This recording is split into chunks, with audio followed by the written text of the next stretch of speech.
लामा घिसे तेन्जिङ पिन्साङले $25 यहाँ त्यतिहरूलाई खानिदिनुलाई हामीले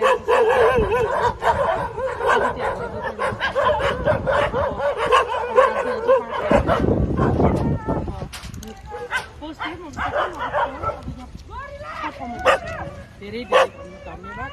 thank you so much Tenzing पिन्साङले